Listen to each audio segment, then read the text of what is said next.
Hey, Open Minds friends. Listen, I'm so happy to be here with my colleague Ray and our execs, Brad and Luanne, from their two agencies. Brad with, an agency in Massachusetts, and Luanne is North Carolina to me, and Virginia. Today's discussion is really about leading through the pandemic.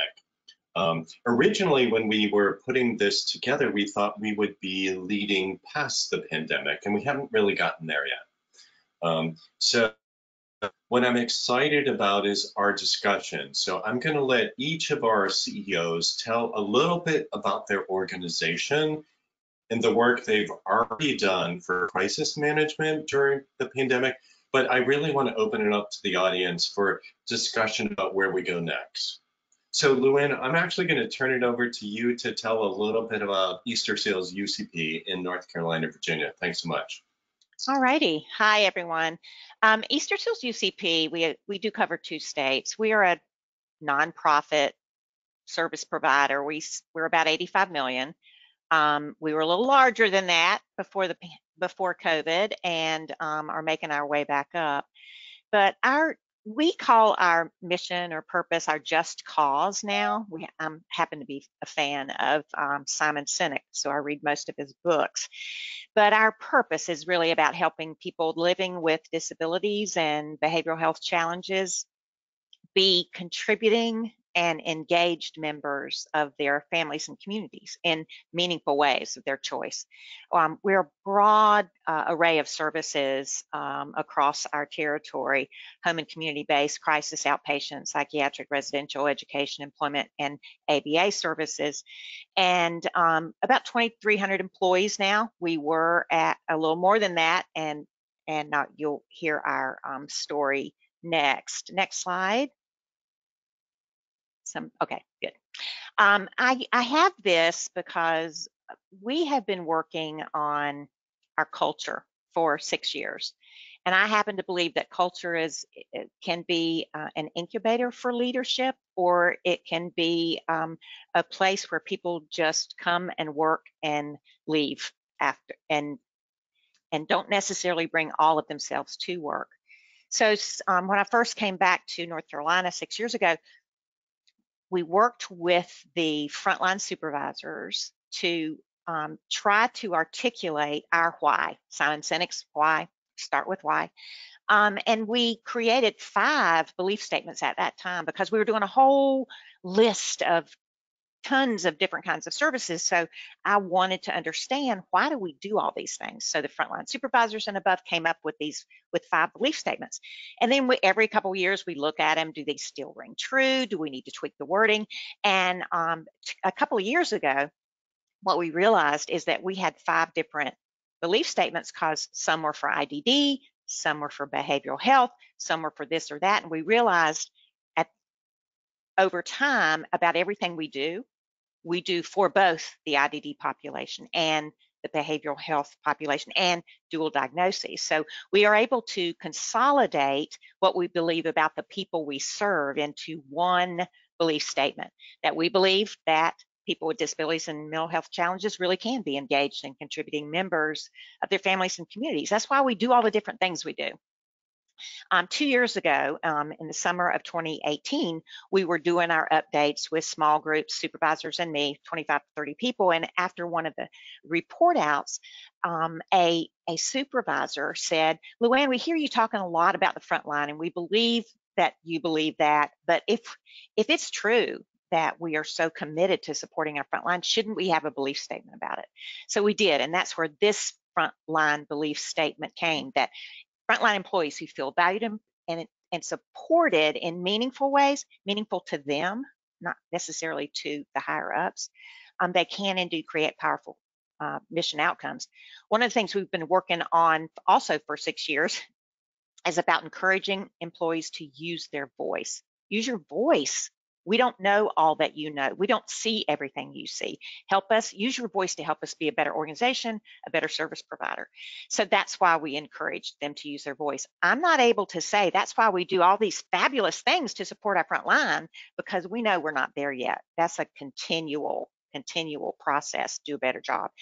And this year, that frontline statement, by the way, in the summer of 2018, guided absolutely every decision we made when Hurricane Florence hit and decimated the coast of North Carolina and the eastern part of the state. So we use these to guide our decisions. This culture belief statement, we started working on in January, but little did we know how critical it was going to be to finesse until, before the pandemic, 2 pandemics, COVID and racial social injustice pandemic this year. So with our focus on diversity and inclusion, we wanted to have a statement. This is just a working statement. It's our working statement that our folks have come up with, and we'll continue to finesse. Next slide. So all of those belief statements helped us make decisions. That's why our North Star, when COVID became a real deal in our face, was easy to articulate, because we wanted to get to the other side of this with sufficient workforce and a client base and the infrastructure we needed to recover, rebuild, and grow again. So our 2 priorities are the same priorities in any crisis, just magnified, right, with COVID. Keep our people safe, and our people mean our employees and those people we support. Safe, yes, in all those ways, but also connected. Help them feel connected to the organization, to our mission, to each other. And to make it to the other side with infrastructure and fuel, cash, to hang in there and rebuild and be better than before. And when I say infrastructure, sometimes it's really easy to say when you're worried about cash, we can't afford to. We had planned to invest in IT, but now we can't afford to. We better wait till this pandemic's over. We couldn't say that. And we couldn't afford to say, these admin functions that we thought we were going to need for IT or for HR or for whatever support function, we can't afford those right now. No, we can't afford not to have them right now. So we had to make choices. Operationally, Brad and I face the same thing as the other providers across the country, right? If we had critical face-to-face services, we wanted to keep delivering those to as many as we could, as long as we could do it safely and where we could do it safely. Pivoted to telehealth, model changes and right-sizing staff, aggressive procurement of PPE, $500,000 in the first 3 months, cross-functional approach to absolutely everything we did, whether it was the PPE team, whether it was the rapid response team, whether it was the data platform team. And all the while we're dealing with the day-to-day, we're trying to look ahead, somebody's got to keep an eye out toward the future. Next slide. And all it means, you've heard Monica talk about it, it's about accelerating. A lot of things that we already knew we wanted to do had to be accelerated. It was an opportunity to accelerate. It was an imperative to accelerate just about everything we were working on. So the cash management, we restructured our line of credit. Our focus early on was to figure out, every quarter, every month, really, we look at our portfolio performance, our program portfolio on risk and return.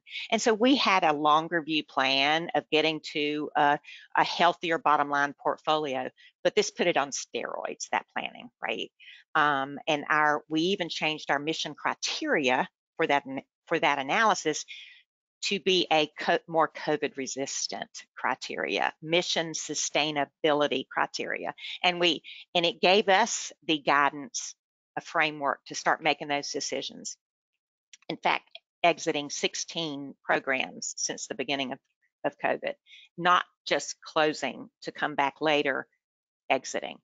Pandemic operations now are the norm. We're prepared. We budgeted. We will continue to have a PPE rich frontline, to have that telehealth rich service array. The remote workforce will continue. We've accelerated our emphasis on internal communication, culture, new metrics, all the things that you guys are doing. We have been trying to do all along as well, technology and marketing, while continue to support our people, develop our people, recognize stars, and develop those stars. So take it away, Brad. Yes, and actually, Brad, I will have lots of questions for Luanne, but you do your story up in Massachusetts for us. Sure. Thank you. Thanks, Luanne. I learned a lot about what you're doing. I'm going to give you an overview. I'm Brad Howell. I am CEO of Fidelity House CRC. We have a wider range of services to people with disabilities. Our core constituent are folks with intellectual and developmental disabilities, but we have a full range of services. If we go to the next slide. Like most of you out there, I imagine you're 501c3 nonprofit organizations. We serve folks with, as I mentioned, intellectual and developmental disabilities, physical disabilities, ABI, acquired brain injury, mental health, co-occurring diagnoses. And we have a small but established program serving veterans with disabilities and helping them become employed. As the name implies, we had a merger almost 2 years ago between Fidelity House and CRC, which is Career Resources Corporation, hence the joint name. We will be rebranding soon, so stay tuned. It's important to us. Hopefully we'll get the name out and we'll have a bright new name as one combined organization. As you can imagine, we merged January 1st of 2019. We had a year and almost a quarter under our belt of the merger, and then the world changed in March of 2020 with COVID. COVID happened. COVID happened and is continuing to happen, as we all know. So it's been an interesting 2 years, the merger and now dealing with the pandemic. Next slide, please. Our mission is to support people with disabilities and other significant challenges to pursue their goals and live fulfilled lives. We broadened our mission statement to include others with significant challenges in order to broaden who we served and to diversify the direction forward.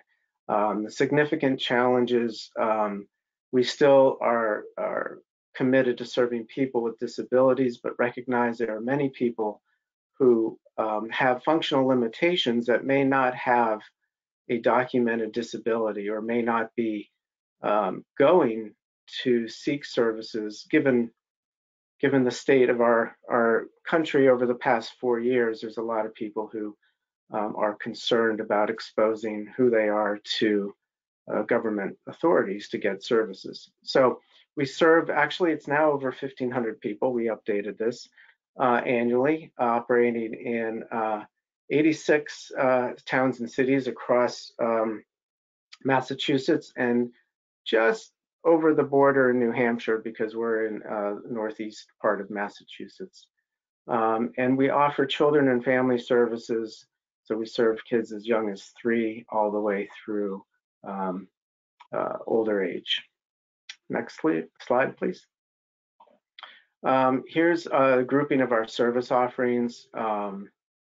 We serve adults in our day services, both folks with intellectual developmental disabilities, folks on the spectrum, brain injury, and as I mentioned, a smaller veterans program. Our day services right now are interesting, as we'll get to, I'm sure, later through some of the questions that come up. Vocational services, helping people get jobs. We have 28 group homes, a combination of folks with intellectual developmental disability homes and other brain injury homes, supported home care and individual services and supports. And on the children and family support side, a very large family support center serving over 500 families, and intensive behavioral supports, in-home supports for some of those kids and their families. Health and clinical services cut across virtually all of our services. Next slide, please.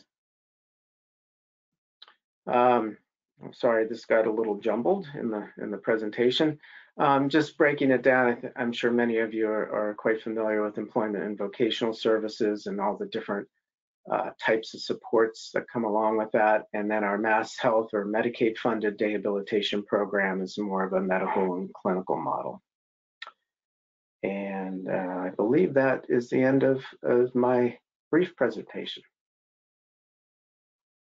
Thank you. Thank you so much, Brad. Corey, we don't need the slides more. Team members, I'm still trying to get how difficult. I've never been a CEO. We would never let me be a CEO. How did you do March, April? How did you do March, April? Literally, it seems impossible to me. I look at my customers around the nation, and I'm not even brave enough to think of how you. Oh my God, we're shut down. We're taking care of staff. We're taking care of consumers. So Brad, just give me the early story because we can talk about the future. But I'm still struck by how difficult it was, and actually our audience. Are the folks that have done this a bit, and did we do it good or not good or whatever? Yeah, that's a good question. It seems years ago now that March Right. March happened, but it was survival mode. It was searching for PPE. It was 24/7 being connected to my senior team and the roles that we once played turned on a dime. So everybody, whoever was overseeing residential or day programs or whatever it was, we all did everything. There was all hands on deck, and it was constant communication with my colleagues as well. What are you doing about this? Found 50 masks at a pharmacy. I send my maintenance guy to go get them. I mean, it was whatever you needed to put, if you're hate to say it, if your house was on fire and you there's a fire in the closet, you put that one out. You go down the hall, there's a fire over here. So it was like triage. It was constantly figuring it out. You did the same thing. You purchased lots of PPE stuff, and you worked hard for that, right? Are you talking to me? Who are you talking to? I am. I'm Okay. sorry, I'm delayed, but Okay. Yes. I have a very strong board of directors, and I have several champions on that board of directors who are not. One has pandemic experience, right, in terms of serving on panels and stuff, worldly things, worldwide. So I had several conversations with him the 1st of March. So I listen and I learn and I take a lot of advice. So we stopped air travel 1st of March. And if anybody traveled by air for personal, they had to quarantine for 2 weeks. I mean, even before everybody else was doing any of that. I've always had a healthy paranoia. And if you have you have to develop that courageous, healthy paranoia, right? To be a leader, and I'm not just talking about CEOs, to be an executive in this environment, you have to have courage and you have to have this healthy paranoia. And the healthy paranoia, I think, helps you anticipate all the what ifs and come up with, well, how will I mitigate that?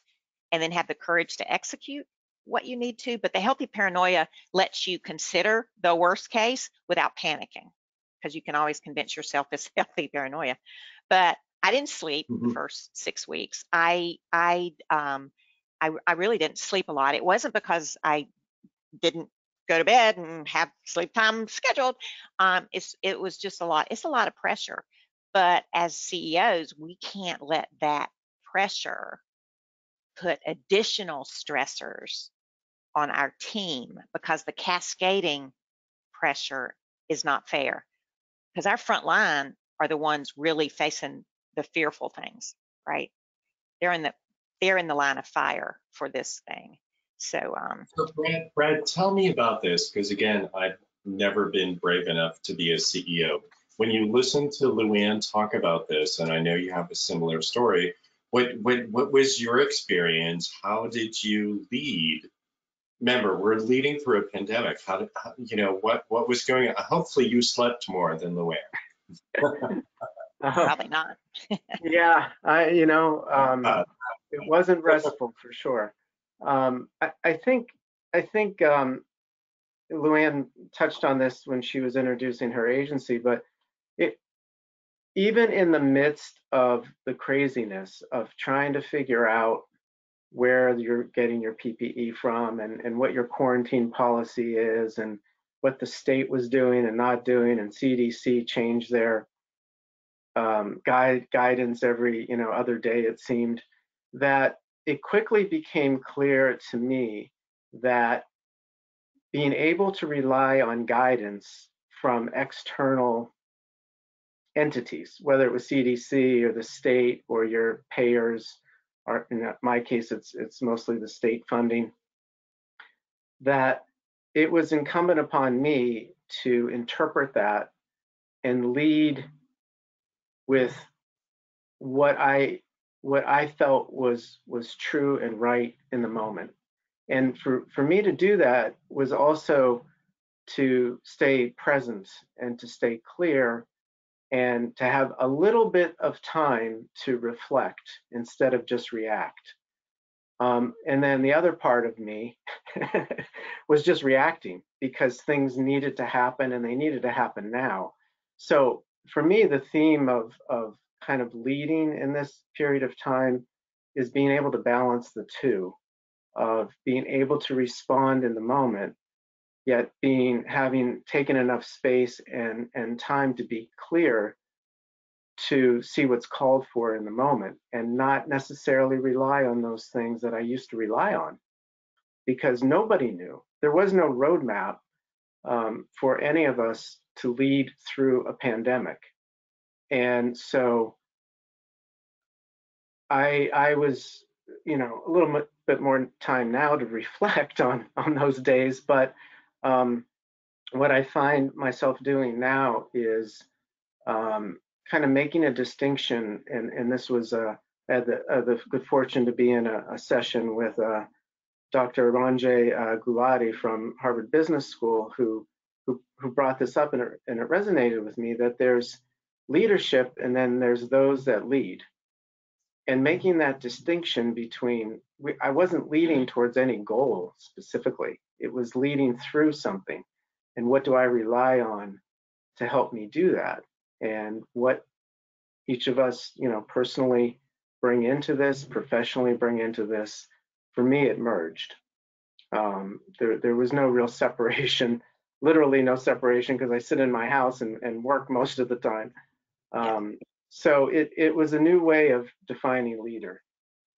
Yeah, and what's hard for me, I'm sorry, Luanne, and Ray, you can probably help me here. I've never been the head of organization. How do you guys, as two great leaders, how do you manage the personal stuff with the organizational stuff? You each have families, and we each have our own stresses during the pandemic. How does a leader manage leading the organization, moving forward, but also dealing with their other stuff? Ray, I know you've dealt with this with a number of our colleagues. Yeah, I wanted to simply throw that in because I think there's more to it.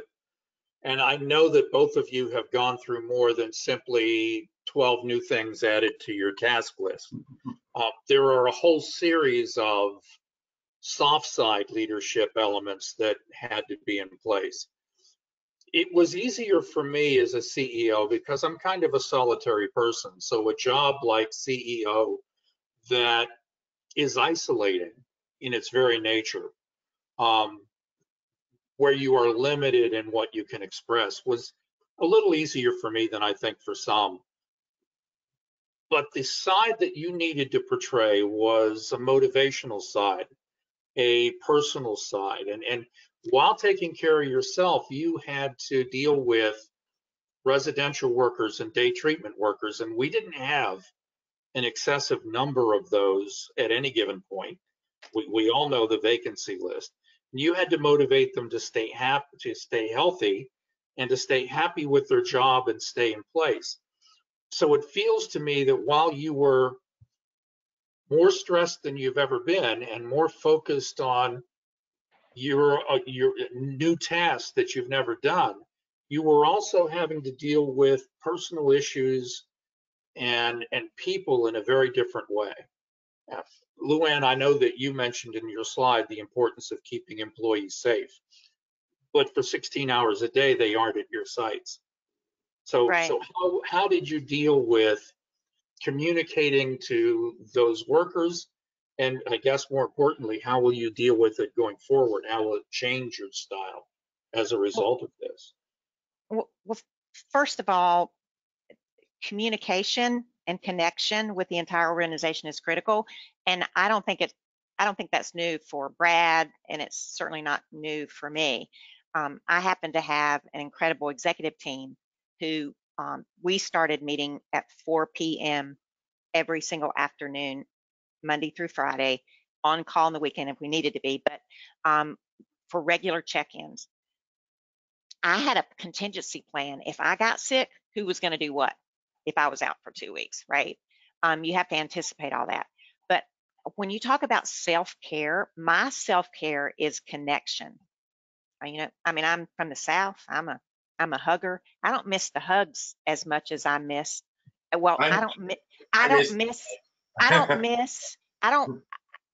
it's just been replaced. We embrace Zoom right away. We are not isolated, and we're trying not to let our people feel isolated. We are doing more with Zoom and virtual face-to-face communication and connection. Me individually, more quality time one-on-one with my direct reports, with the team as a whole. They are doing more than they were before, because when you're not, the opportunity cost of windshield time or airplane time, it's a great cost. We have all that time to use differently. And if we just embrace and leverage the technology that's available to us, and instead of whining about it, just embrace it, find ways, that's important. But I can't underestimate, or I can't overestimate, I should say, how critical it is for leaders to communicate with their people. I started doing a Sunday message in March, 40 weeks ago. And I did it 1 week. I thought I'd do it the next, updating 2,400 employees about what I understood to be true. That turned into, I got enough replies that I went, oh no, I've got to keep this up now. And and now it's kind of institutionalized. Every Sunday, I come up to this desk in my home bedroom office, and I am trying to figure out what's relevant to say today, right? But we leaders have to be willing to behave the way we need our team members to behave. We need to be authentic. We need to be transparent. We need to make it okay for the dog. One of my team members, I hope she hears this one day, has a Great Dane who climbs all over her head sometimes. It's cool. He's part of the team. Another team member has 5 children that come in and out when they need to. But you know what? It's okay, right? Because that's our world right now. Yeah, it's part of people's lives. Yeah, it's real. But it's been weird, and how the Zoom thing, some of us were annoyed by it at some points, but I think sometimes we have more connectivity, more stuff. Brad, tell us what you think about what Luanne's been talking about as we lead to when the pandemic, whatever the end is, to the new normal.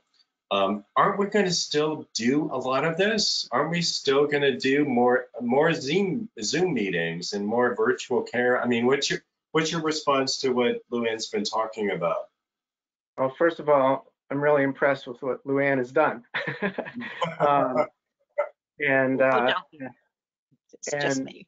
Second, I think it's a really good question, Joe. That I think for me, what's changed and become really obvious is that we, more so than ever, even though I think we all recognize that we're just people playing different roles, people who receive our services, the direct care staff, management, etc.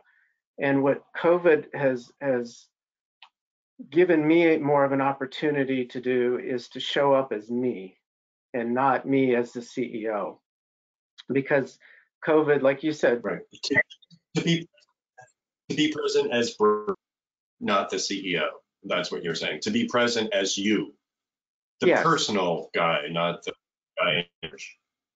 Yes, and that may seem like, well, who were you showing up as before? But there was a little bit more rigidity around the role. But COVID has connected us, and from my perspective, so has the racial injustice. So has whatever particular lens you look through on the political spectrum. I don't think anybody could say it's been great. So all of that to me was an opportunity to connect with people on a level that was personal, and for them to hopefully connect with me. And to Luanne's point, I totally agree that modeling it, being authentic, being transparent, that, hey, I have a family, I'm worried about my family just as you're worried about your family. And that's why, if you don't want to go home between shifts, we have a hotel room for you to go to, and to be able to talk to people regardless of what their role is in the organization, people I would not have actually interacted with in the past, I can now through Zoom, kind of to your point. So I think I don't know what the future is going to hold, and I think that is also something that I've been trying to communicate authentically and straight, is that there's things that I don't know, and I'm not going to tell you I know, because just to kind of ease your fears, I'm going to say we are all in this together, and I will help find a direction, but you're part of that solution. So yeah, I think there's a lot of teleconferencing and video conferencing that we're going to do a lot more of than we didn't before. Our services in Massachusetts are going to be a hybrid moving forward. There's already plans to change some of the day services delivery system. And I think, I see a connection between COVID and changing the direction of our agencies in some way with the work around DEI, with diversity, equity, and inclusion. I feel like it's just such a great opportunity to address those issues. And we formed a task force a number of months ago to seriously work on that. And I'm at those meetings, and it's personal. It's very personal. So I think that's the opportunity that we can use to change the culture for the better. Brad, we and had so, Ray, what I love. I'm sorry. Go ahead, Lillian. We had a similar experience. Brad and I may have touched on this when we spoke last, but when in May, we have always tried to be diverse. We're trying to work on our diversity and leadership positions. It's been a stated goal, but what we didn't realize was what we didn't really realize, and what the injustices rising to the top, and even the political arena, what it allowed us to see was how real and raw the injustice is, and how even though we thought we were kind of inclusive and diverse, everyone wasn't able to show up and be their authentic self with their authentic views, and whether it's customs or dress or whatever. And it was really it was so sad.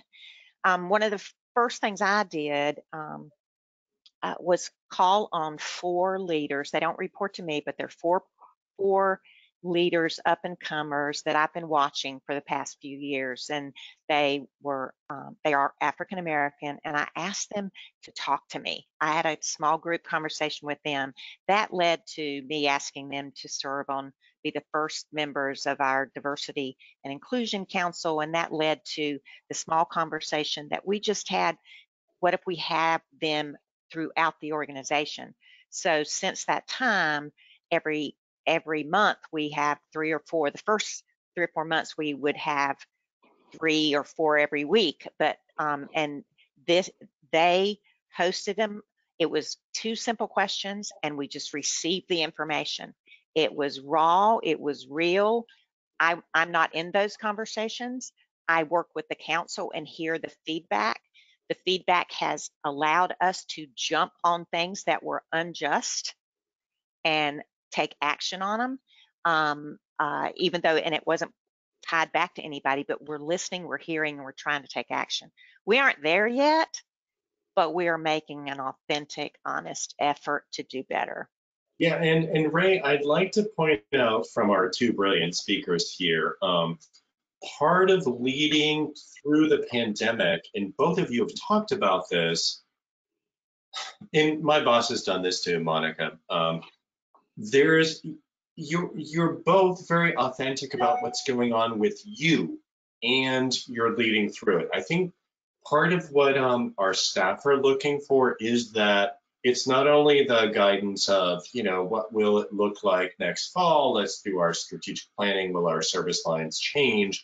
But there's a genuine connection, and it's just being open, which is, I don't know what's going to happen next, or I'm afraid too, but we'll be okay. So I do think there's a giant part of leadership that is the authenticity of just saying, yep, the world's difficult. Brad, you have a smile on your face. What are you thinking? Well, Luanne mentioned this earlier about courage, and and you just brought up like these characteristics that I try to embody and certainly think about is courage, empathy, and what do you need as a leader, and authenticity, and that they all kind of flow together. And I think that being able to listen to my senior staff for the most part, but also others, and hear what they're saying, and knowing that if I think I'm the one that has to come up with the answer all the time because that's my job, then number one, I'm not probably really listening. I'm probably not as empathetic as I need to be, and I'm just kind of caught up in my ego of thinking I need to have the answer, whereas the best solutions more or less come from everybody else, and my job is to create an environment where that can happen. One of the questions that was posed in this leadership program I've been in was, what's a meeting like when you're not in it? And what's the impact of you being in a meeting?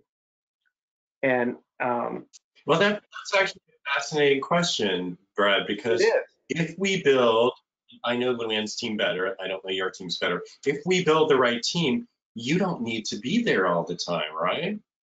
Well, that's one aspect of it. The other aspect of it is when I am part of the team meeting, does that enhance what's going on, or does that is it an obstacle in some way?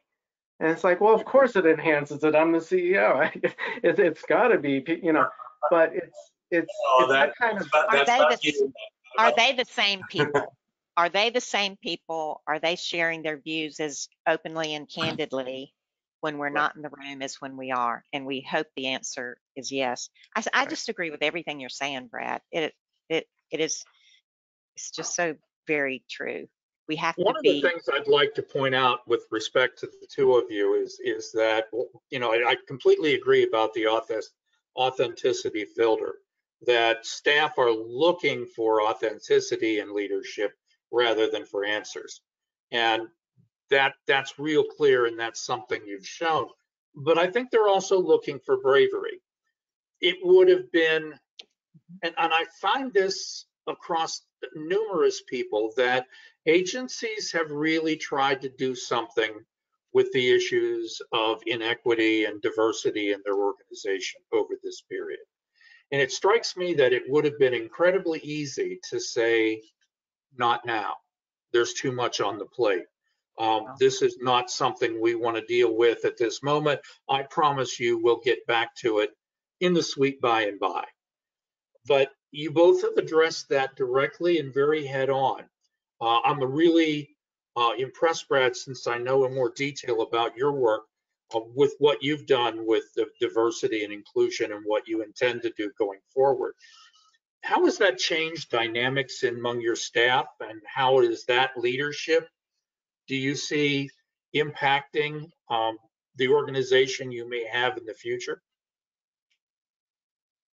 Yeah, thanks, Ray. I think that just a comment on how do we as leaders approach crisis?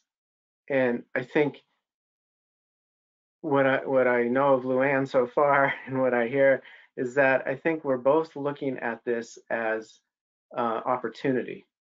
Obviously, it's a horrendous situation in many ways, but when we recognize that, you know, whatever we want, what I often try to do is make the uncertain certain, and try to think that things aren't going to change, instead of embracing the change and knowing that all things are actually impermanent, and being able to be okay with things flowing as a river versus, you know, you're never going to be in the same place at the same time. You're just going down the river, and you can decide if you're going to stick your oar in the water and help guide it, or you're just going to get swept away. And I think this represents an opportunity. And like I said, I think the DEI work and the work around COVID and just the normal work of leading an organization with always a certain element of uncertainty that we deal with, it's all part of the same thing. So either embrace it and use it, you know, or, you know, get swept by it. And so I think the work around DEI, I don't know how it's impacting my staff right now, because we're doing some deep dive and doing work on ourselves as a task force and developing a work plan that will reach out to the organization. But my hope is that the people on the task force are ambassadors in their own departments and can communicate, and we do communicate out the work that the task force is doing. But I think what it sets is a culture, I'm hoping, that is open, that is willing to look at ourselves and say, you know, this policy that we have around this, it needs work. Or the language we're using, or the, you know, diversity on our board, for instance, is a goal to diversify more. That will speak more to what we're attempting to do in the culture and attract people to our organization of like-minded. Yeah, and Brad, you've done a great job of talking about what my colleague Monica would talk about. And Luanne, you've heard this, and Ray certainly knows this, about scenario-based planning, which is we don't need to know the exact future, but we can guess. It's going to be 1, 2, or 3, and we can plan. And as a leader, we can assure our staff that we're ready for those things. You know, if A happens versus B happens, and that's it's the but it still comes back to that authenticity from my standpoint of people just believing and trusting in both of you. Because I know, certainly Luanne, I know your staff, and Brad, haven't met your staff, but they just count on you to make them sure that the next step is going to happen. So as we get to later in our webinar, we're leading through the pandemic, which we've talked a lot about. How the hell do you guys decide? I'm sorry, I used the word hell, Luanne. How the heck do you guys decide what is your service mix going to look like? Is it going to be different? You know, once we're all safe and we can go around, you know, it's the beyond the pandemic stuff. You know, let's assume by September we're settled in. You know, so Brad, you know, what are you guys doing up there in Massachusetts in terms of, is our service line going to look different? Is it going to be a blended mix? Are we going to do different things? People need to know how do we even decide this stuff? Yeah, well, because we're mostly state funded, we are interacting with the state a lot and interacting in ways to advocate for what the service delivery system is going to look like. It's not a fast process. And it's a long time, so I know that. Yeah. And back to your scenario planning, it is scenario planning, but I think that's where advocacy comes in. It's also where we're planning on hybrid services, and we just recently heard from the state that they're going to be talking with us about us as an industry around what the services are going to look like. But we're sure that remote services are going to be a permanent part of the future. Part of it, and looking at more flexibility of services, which is wonderful for the people who we serve, so that we can serve them in the way that they need to be served, not in the way that a contract says that you need to serve them necessarily. Yeah. So, and I think it's beyond what our existing services will look like, but it's what new services and what new partnerships can come of this unfreezing of the paradigm, if you will, to use some cliches, because that's very intriguing to me. Why not open it even wider so that we can correct some of the ills that have been part of our system for forever? Sure. And Luanne, your notion for us in North Carolina here?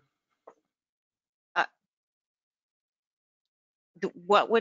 didn't hear the whole thing you said. Well, no, how you've already shifted a lot, but how do you envision service delivery changing for Easterseals here in North Carolina and Virginia after we get past the pandemic difficulties? Whether we stay in the pandemic difficulties or get past them, Medicaid transformation, Medicaid managed care is here and coming and happening. So we're planning for all of that. And I got to tell you, Monica shared, she's shared it more than once, the questions. I think they're like 7 questions or so about your vision and what services are your anchors and sustainable, and what service do we need to add and stop doing, the classic ones. Those aren't just pandemic questions. Those aren't just preparing for system change questions. Those are classic. Yeah. So we have always asked ourselves those questions, but we are lined up. We know we're going to be stop doing some of the things we're doing now. We know we're going to change the way we do residential services because we need to. Our model in North Carolina, Virginia is very challenged. So we are working on that, but we also know that we need to get into primary care and care management and the substance abuse arena, the centralized intake, integrated services, you name it. And we know that these are things we need to become good at, and we're investing in that. So, we've had the courage to close 16 programs pretty much since March. And guess what? We lost a boatload of money in our year ended in June, but already we are closer to our mission sustainable, more COVID resistant portfolio now, and are having a really good year. We're in the black. We're on solid ground right now. We're out of our line of credit, and we wouldn't be here. Now, we still owe money. Don't get me wrong. We still use the bank's money when we need it. And the $1.5 million third round of CARES money that we finally got is that we haven't recorded it as revenue, but it's sitting there and we're using that money instead of the bank's money. But we are on track, but it takes courage. And it's not just me, it's my executive team. It's their program team. It's our front line. It's our supervisors. And one of the reasons Brad can be authentic and can lead people well is because that's what builds trust. That's how you build trust with your people. And your people aren't just your board. They're not just your direct team members. You know, Brad's present with everybody in his organization. They know him in some way, shape, or form, right? It's just so important. Sure, and you're both so great. As we have about 10 minutes or so left before Corey cuts me off because he doesn't like me to talk too much. But during you both of your organizations are being successful during this difficult time. But we at Open Minds know there'll be lots of organizations, right? We even know about them that will not survive this pandemic because of the math, because of the size, because of whatever the its are. So where does M&A strategy fit in, or just taking over people's service lines?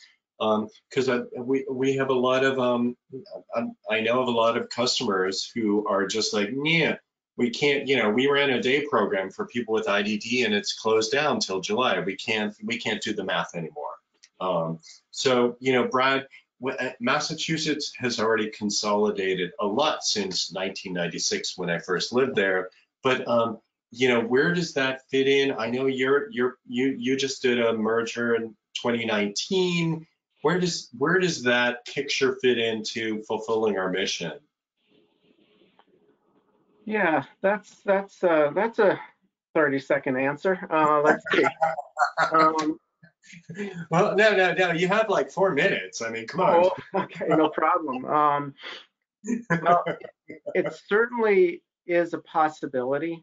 We did the merger of like agencies almost 2 years ago. It was, Anyway. Yeah, it was. The circumstances worked out. The next level of mergers is more, in my mind, it has to be very, very clear as to what the intention is post-merger or affiliation. And frankly, I'm looking at more of affiliations than full-blown mergers. So that, and to me, it's looking into the crystal ball, if you will, of saying, where do I feel the payers are going to be, and who are the payers going to be in 5 years? And I think things could change pretty rapidly because of what's happened and what continues to happen with the pandemic, but also with the economy in general. And so I think the thinking differently about who those M&A partners could be seems to me to be wise. And so that I and my board, which can't give them enough credit, they've been wonderful on my end and supportive to me, that we think about who we are as an organization and how we can address more of the needs in the community. We've seen the needs highlighted, magnified through racial inequity, COVID. All those things have been there. We just it's more in everyone's awareness, I hope. And so I guess to answer it in less than 4 minutes is that reinventing ourselves and being open strategically to what makes sense to improve the quality of what we're doing, but also to diversify what we're doing for our long-term sustainability. One of the Sure. things I think was important in what you said is the idea of reinventing. We came from an atmosphere that was a seller's market where people who wanted to merge really had to aggressively go after the deal and perhaps agree to more than what they would have liked. And what we ended up with was similar organizations doing similar services at roughly the same financial strength, merging together to become a slightly larger organization that did exactly the same thing. And when you talk about need or reinventing yourself, we need, I think, to think past this because it's becoming a buyer's market. People are in financial distress and they realize that their size is part of their problem. But they offer unique services, and often they offer it to unique populations. And the idea of what Monica frames as the complex care market might be if we really broaden from our old version of you can have mental health, you can have IDD, and you could probably have substance use disorder, but that's all you can have.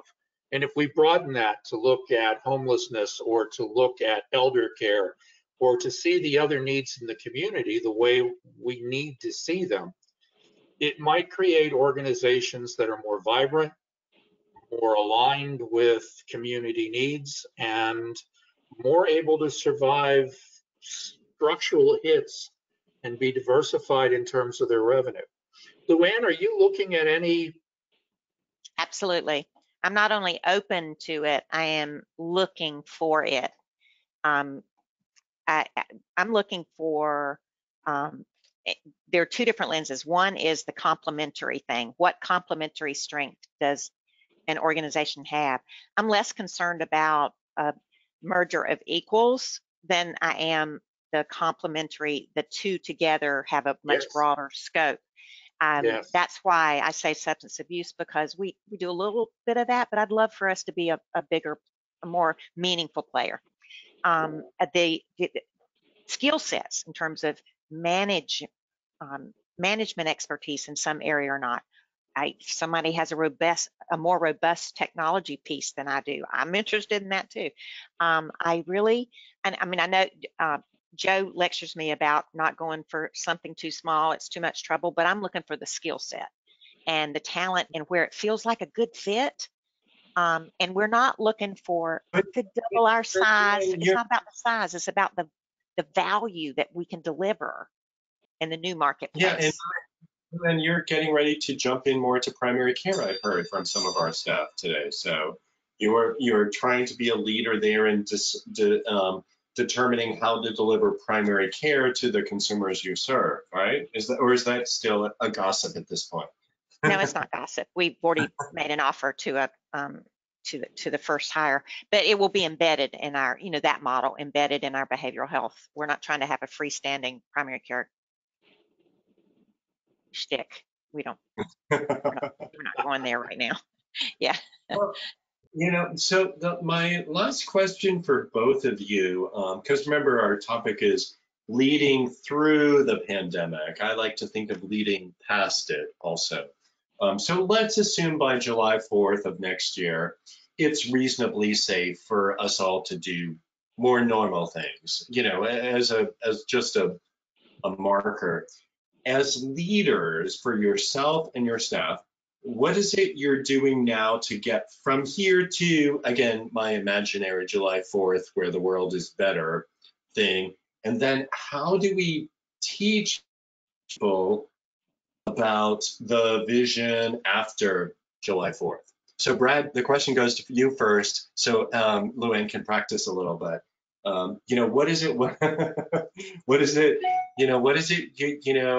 We're getting through to the end or the new, and then what do leaders need to know about beyond that? I think at least I hope this is the case. You'd have to ask my staff, but I'd like to think that we're doing that now. That throughout this process we've been saying, here's what we have to do right now, today and tomorrow.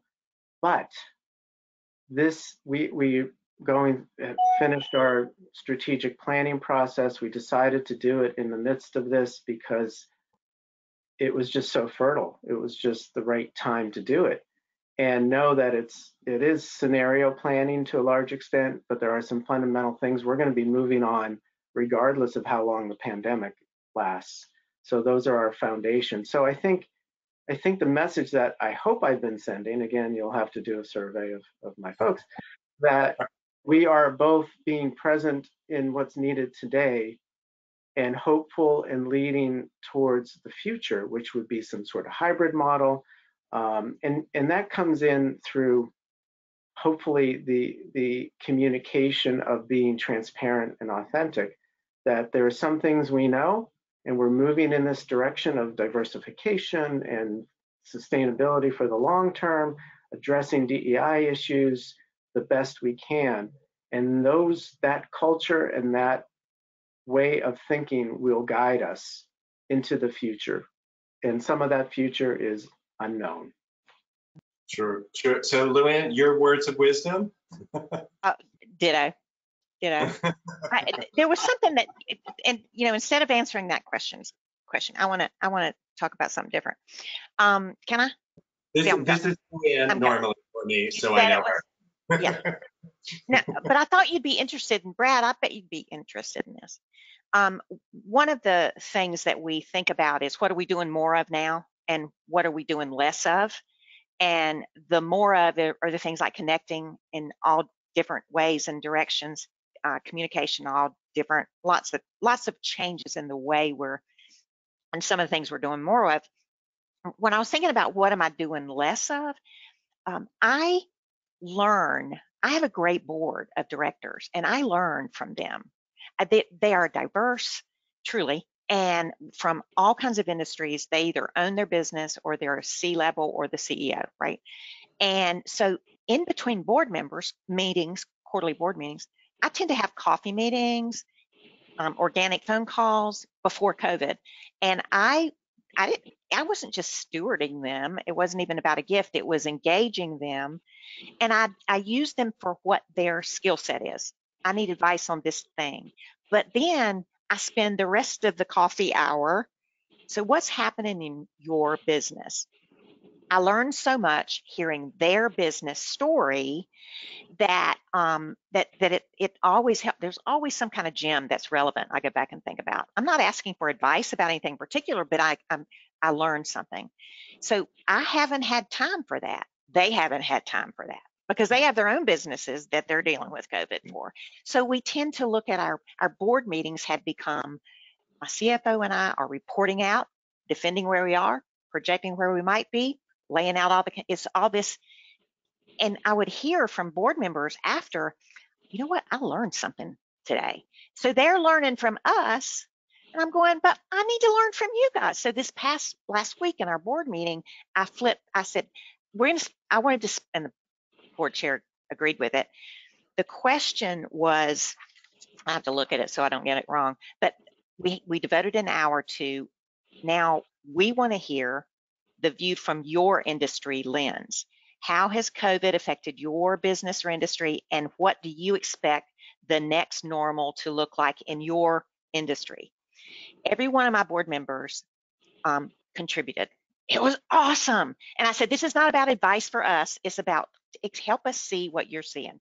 But when I looked at the notes that I didn't take, my assistant did, but when I looked at the notes, I mean, we have a venture capitalist who has investments in 6 companies. We have a traditional, he says, old school food distributor. We have another owner of 4 companies. We have an executive in the food service hospitality, somebody in consulting, life sciences, banking, advertising and marketing, corporate communications, all that.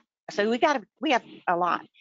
Consistently, what they would talk about, what they've learned and their lens, the difference in working with their companies and what's been successful. It's about people. It's about leadership, not just the leader, the leaders, but leadership, and Ray, you made that point a while ago, I think, it's about being agile enough to pivot, learning, having a learning culture, being resilient, having a culture that has strong communication, supports throughout the organization, I would call it the front line, and is connected, where different parts of the organization stay connected, and then courage in capital letters. And I'm going, well, that just sounds like our industry too, doesn't it? That sounds like what we're dealing and need, right, Brad? Yeah. Well, the leaders, it's been fun for me, Luanne. I've known you for a while, and Brad, it's so great to get to know you. As we talk about this leading to the next steps from the pandemic, there's three things that stick out for me from what I've learned from you in today's call. One is we have to do the early crisis management stuff at the front end. That's very linear, straightforward. You all took care of that. PPEs, take care of staff, take care of people. And we do have to keep our eyes on the future. Ray's talked about this, which is what the world can look like. How do we get to that place? But I think the most important thing I've learned from both of you, and even from my boss during this challenging year, is authenticity as a leader makes an enormous difference. Just being direct, being, close to people. I think that's my biggest lesson from leading through the pandemic notion, is that, I look to folks like you, Luanne and Brad, and my boss, Monica, to let me know, yep, here's where we are, this is what's going on, it's very transparent. So I think, Ray, my biggest lesson is there's a genuineness in leaders as we move forward that's probably more important than all the friggin' details, but Yeah. The bravery to say, I don't know, and share with me.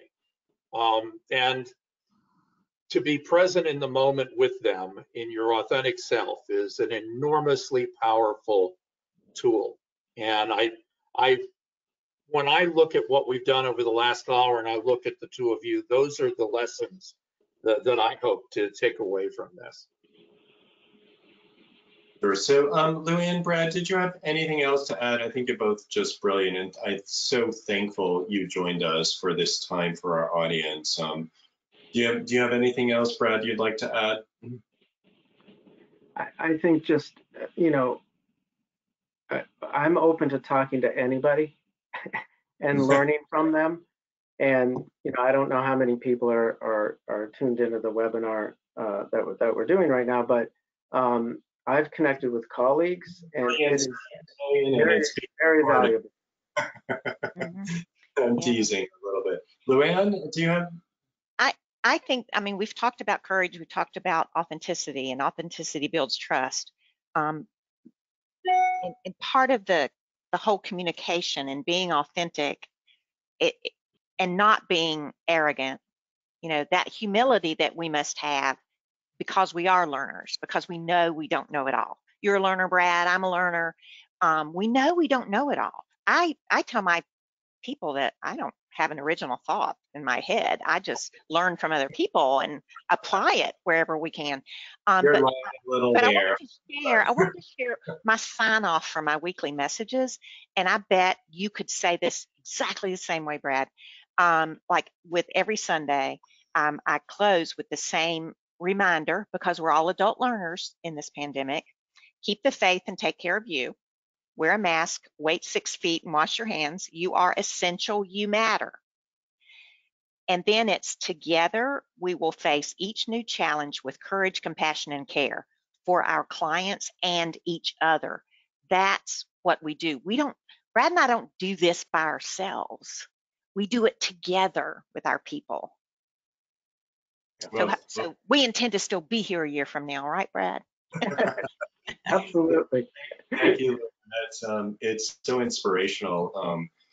It's why you guys are leaders and they don't let me be in charge quite yet. But well, listen, we are at the end of our time. This will be rebroadcast 4,100 times tomorrow. But now you're making me nervous. no, That's the problem with being authentic is that, yeah, it's recorded. Yeah, that's the problem. Listen, team, you guys have been great. Ray, thanks to you, and Brad and Luanne. You guys are remarkable. Thank you for the work that you do. Thank you, Joe. Thank you. Right. Thank you. Take care, everyone. Bye-bye.